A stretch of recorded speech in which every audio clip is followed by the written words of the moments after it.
Good morning. Mincha today will be at 7:10. Shachri tomorrow is at 6:10. Now for a quick Devar Torah. This week's Parsha, we deal with putting a fence around your building at the top so that people don't fall off, you know, as a warning. A couple of things about this. Everybody knows about the famous McDonald's coffee case where this woman went to the McDonald's drive-through, ordered a cup of coffee, they gave it to her. She, instead of putting it in the coffee holder in the car, she put it between her legs. And then she stopped short and suffered very bad burns.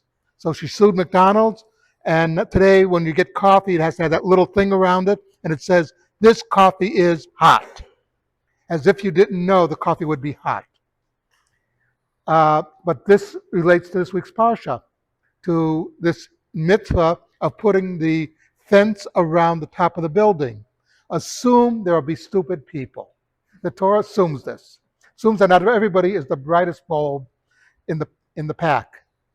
And we have to realize, to avoid problems, we have to do things so that they won't do something that would get them the Darwin Award. For those who don't know what the Darwin Awards are, look it up. But the fact is, you have to assume this. In Israel, for instance, in the Golan, there's a lot of former minefields of the Syrian army that are still there. We don't know where the mines are. There are fences around these areas. A tour guide taking tourists up to the Golan, by law, has to tell the tourists 3 times, do not cross a fence with an upside down triangle on it. That means minefield. You could get killed.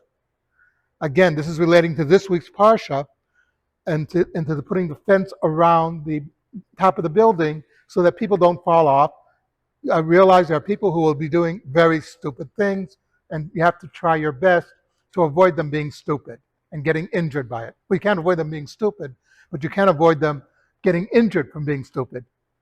Just something to think about, Kaddish Rabbanim.